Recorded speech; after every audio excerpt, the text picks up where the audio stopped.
तो hello everyone. तो पिछले चैप्टर में हम लोगों ने फ्री फॉल के बारे में डिस्कशन किया था।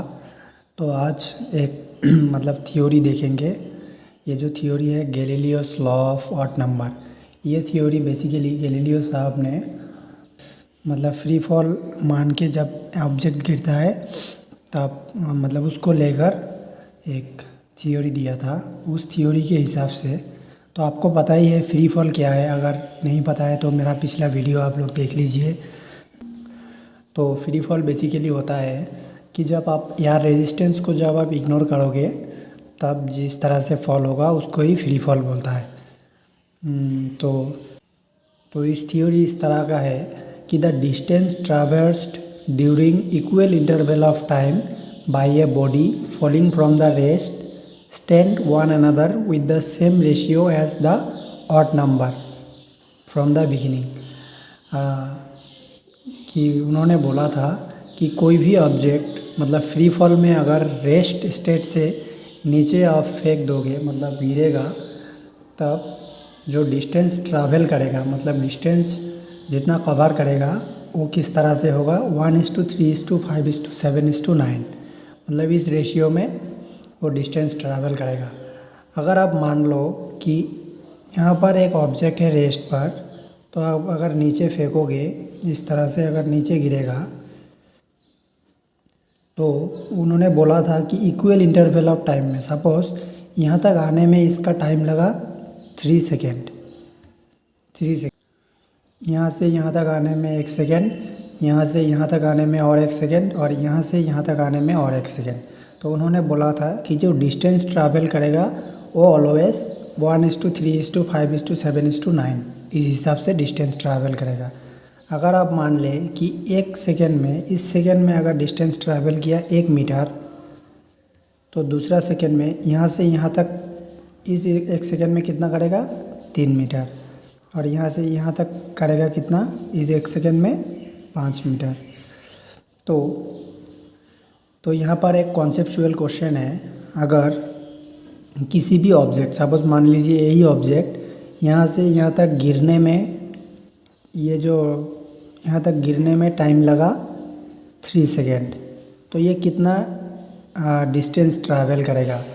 अगर पहला सेकेंड में 1 मीटर डिस्टेंस ट्रैवल किया तो पूरा 3 सेकेंड में कितना डिस्टेंस ट्रैवल करेगा, तो कितना होगा आप क्योंकि 3 सेकेंड के लिए डिस्टेंस ट्रैवल कर रहा है तो क्या होगा कि पहला सेकेंड में फर्स्ट सेकेंड में 1 मीटर, तो सेकेंड में आपको पता है जो रेशियो होगा उन्हीं के हिसाब से होगा। तो पहला डिस्टेंस अगर 1 मीटर होगा तो दूसरा क्या होगा 3 मीटर और तीसरा होगा थर्ड सेकेंड में कितना होगा 5 मीटर। तो जो 3 सेकेंड ऑफ टाइम होगा तो उसमें डिस्टेंस कितना आएगा 1 + 3 + 5, तो कितना आएगा 9 मीटर। तो यहाँ से यहाँ तक गिरने में 3 सेकेंड में कितने डिस्टेंस ट्रैवल करेगा 9 मीटर। अगर यहाँ से यहाँ तक 1 सेकेंड में अगर 1 मीटर किया पहला सेकेंड में, तभी 3 सेकेंड में कितना करेगा 9 मीटर। तो 4 सेकेंड में, तो 4th सेकेंड में अगर मान लीजिए कि यहाँ से यहाँ तक आया 4 सेकेंड किया डिस्टेंस 4 सेकेंड ट्रैवल किया, तब कितना आएगा 1 + 3 + 5 + 7 कितना आएगा 9 + 7 = 16 मीटर। ये जो रेशियो है वो रेशियो का आप यूनिट मीटर है, तो इस रेशियो के हिसाब से डिस्टेंस ट्रैवल करेगा। तो 1 + 3 + 5 + 7, तो प्रोग्रेशन इस तरह से होगा। तो जो रेशियो होगा 1:3:5:7। तो नेक्स्ट अगर मान लीजिए कि आपको बोला जाए कि 5 सेकेंड में अगर नीचे गिरता है तो टोटल 5 सेकेंड में कितना डिस्टेंस ट्रैवल करेगा, तो 7 के साथ आप 9 ऐड कर दीजिए तो कितना होगा 16 + 9 =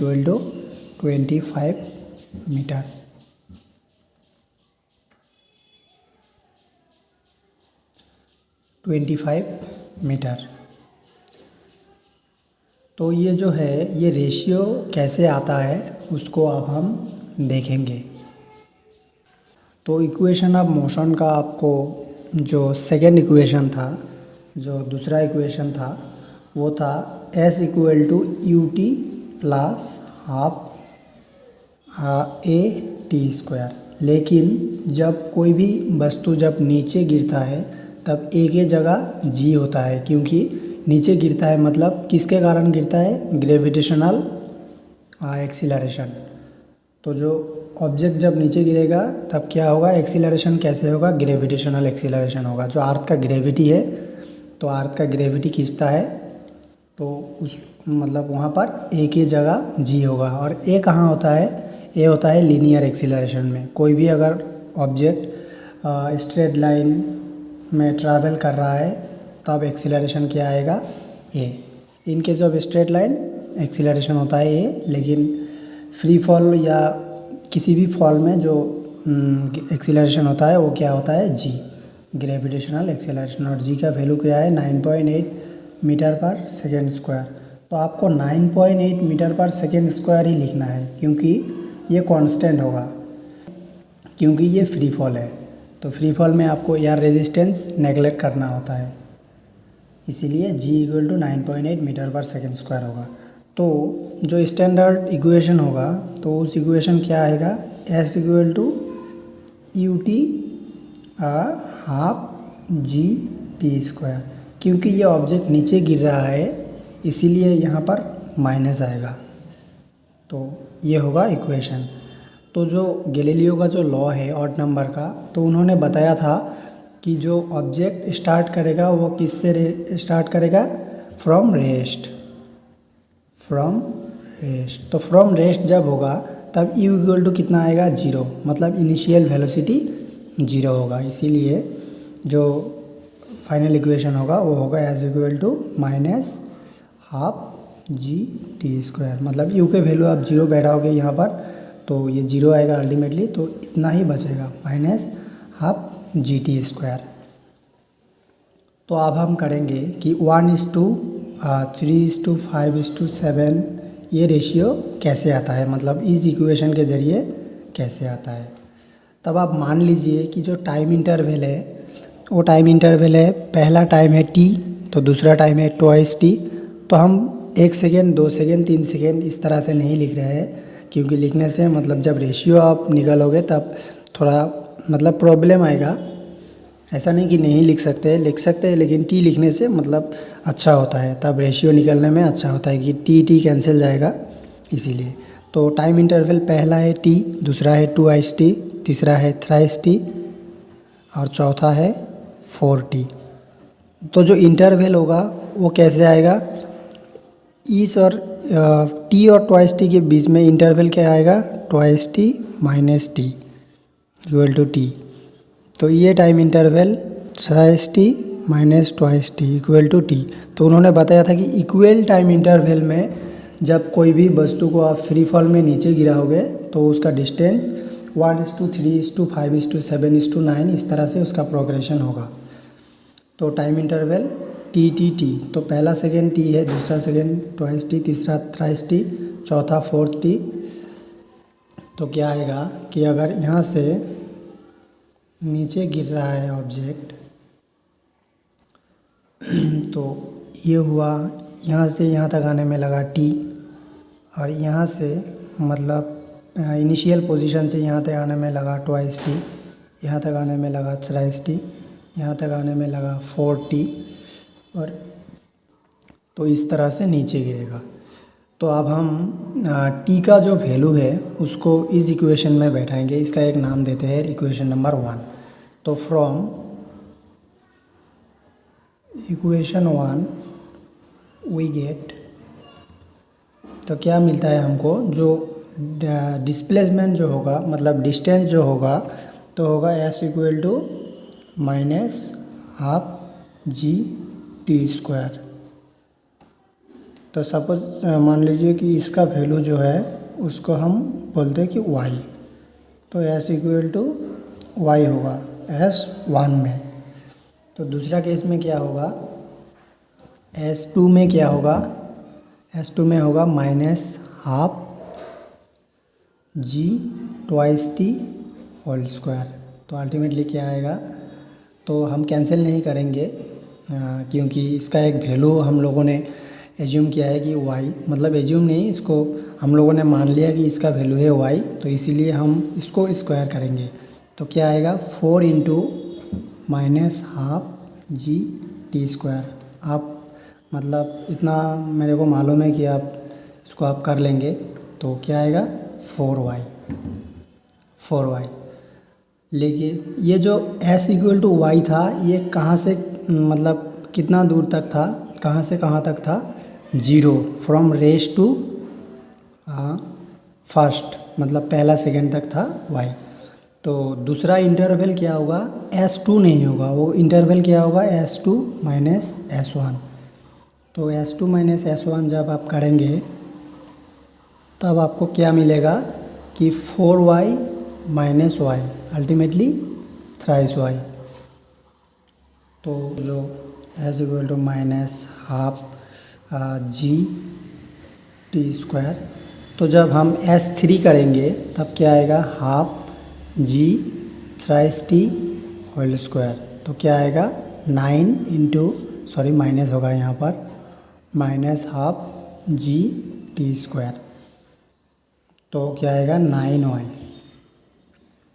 तो पहले हम लोग मतलब ये रेस्ट से मतलब 3 सेकंड में कितना डिस्टेंस ट्रैवल करेगा 9y। तो रेस्ट पोजीशन से तो चौथा मतलब सेकंड में कितना करेगा, s4 क्या आएगा minus half G T square. यहाँ पर t के जगह हम 4 बैठाएंगे, तो माइनस हाफ जी 4t होल स्क्वायर। तो कितना आएगा 16 into minus half G T square, इसका मतलब 16y।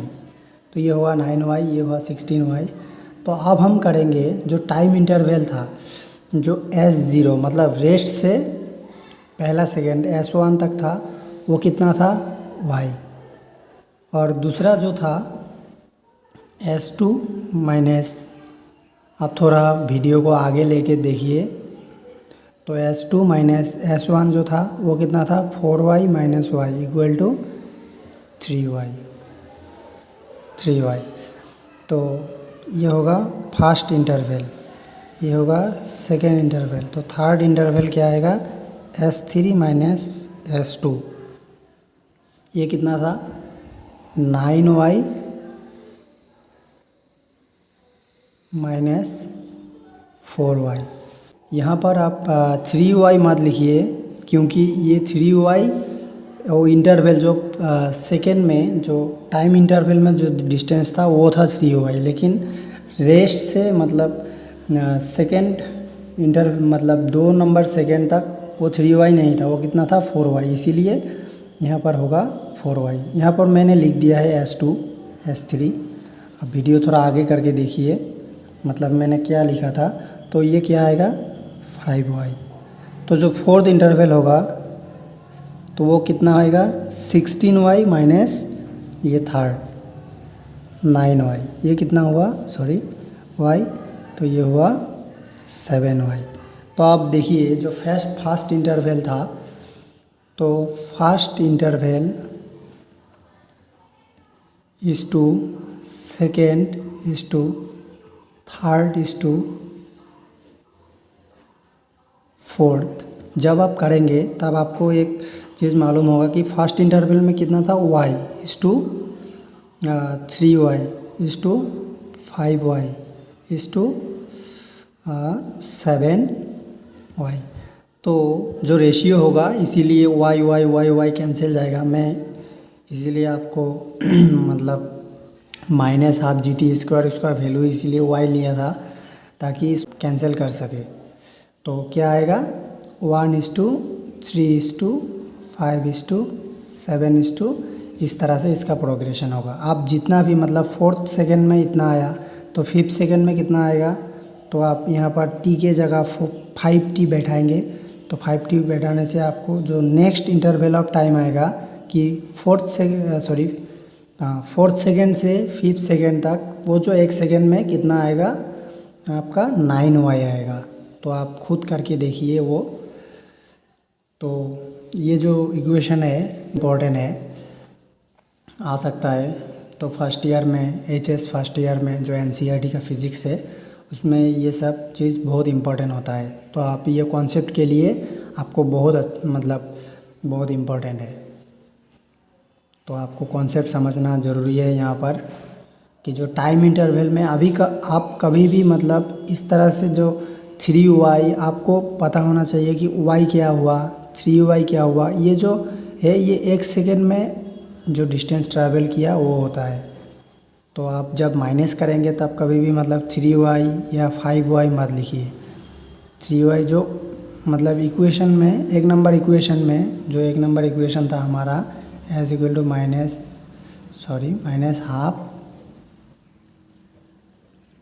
Half GT²। यहाँ पर पुट करके आप कर सकते हैं। जो टाइम इंटरवल आपको मिल जाएगा कि जो एवरी सेकेंड ऑफ टाइम में मतलब एवरी इंटरवल ऑफ टाइम में डिस्टेंस किस तरह से ट्रैवल करेगा।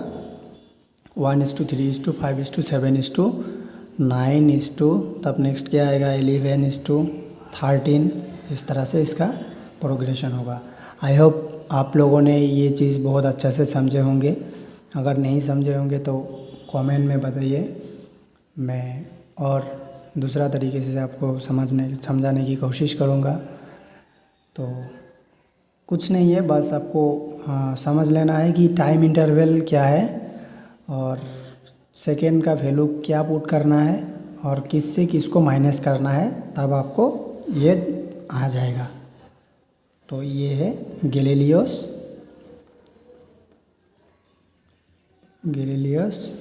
Law of odd number about what free fall. तो उन्होंने कहा था फ्री फॉल होना चाहिए, लेकिन मतलब जो एयर रेजिस्टेंस है उसको नेगलेक्ट कर देना चाहिए। एयर रेजिस्टेंस को अगर आप नेगलेक्ट नहीं करोगे तो ये मतलब इसको आप ये सेटिस्फाई नहीं करेगा, ये रेशियो सेटिस्फाई नहीं करेगा। हो सकता है कि कुछ दूसरा वैल्यू आ जाए। तो गैलीलियो का फ्री फॉल का जो लॉ है वो इस तरह का है। Thank you.